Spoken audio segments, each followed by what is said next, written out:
Comment venez-nous pas des temps de la fin il y a quelques dizaines d'années là, alors que Paul et Pierre ont parlé des derniers jours? Nous sommes dans les derniers temps.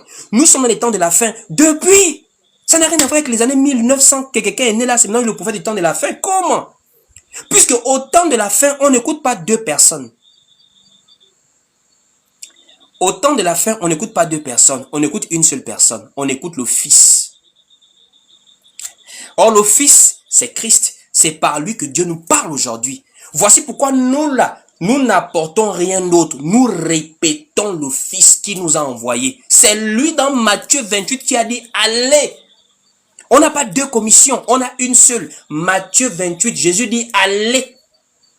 Donc, c'est son message que nous apportons dans les nations. Parce que ce n'est pas nous qui parlons, c'est lui qui parle. Voici pourquoi toute personne qui va venir vous apporter autre chose que ce que le Christ a donné comme recommandation, c'est un faux.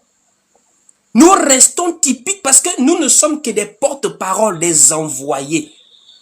Il n'y a pas deux prédicateurs de la grâce. Il n'y a pas deux messagers de la grâce. Il n'y a pas deux prophètes de la grâce, majeur, mineur. Le prophète de la grâce, c'est le Fils, c'est Jésus-Christ.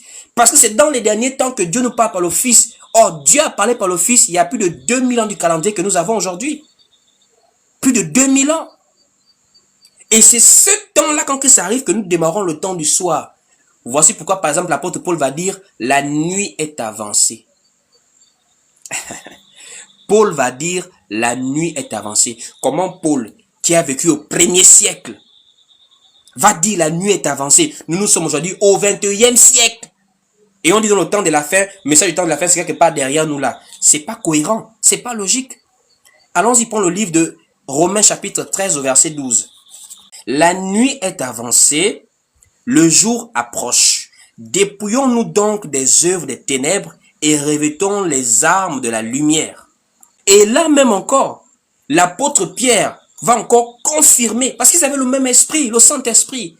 L'apôtre Pierre va dire, dans le livre de 2 Pierre, chapitre 1er, à partir du verset 19, il dit, vous faites bien de prêter attention à la parole prophétique comme une lampe qui brille dans un lieu obscur jusqu'à ce que le jour vienne apparaître et que l'étoile du matin se lève dans vos cœurs. Le jour, c'est l'arrivée du Christ. Parce que le Christ, c'est la lumière. Ça veut dire, nous sommes au temps du soir, nous sommes au temps de la fin. Et ce temps de la fin, c'est depuis que le Christ est arrivé. C'est pas à quelques années là, en 1945 ou combien d'années là, que la personne a vécu. Le prophète de la grâce, c'est Jésus-Christ. C'est lui le messager de la grâce.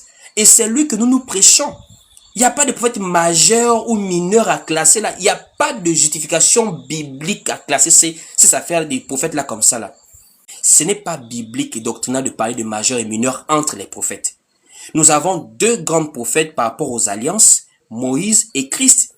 Et nous connaissons que Christ est la vérité. Christ est le corps qui a été représenté par Moïse et par beaucoup même de prophètes par rapport à leur vie en Israël. Mais la vérité des vérités, c'est le Christ. Et c'est le Christ qui nous parle aujourd'hui. Dieu sauve le monde par Jésus-Christ.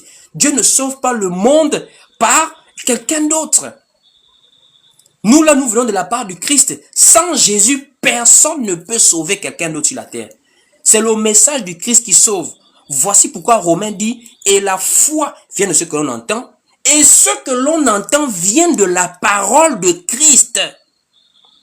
Vient de la parole de Christ.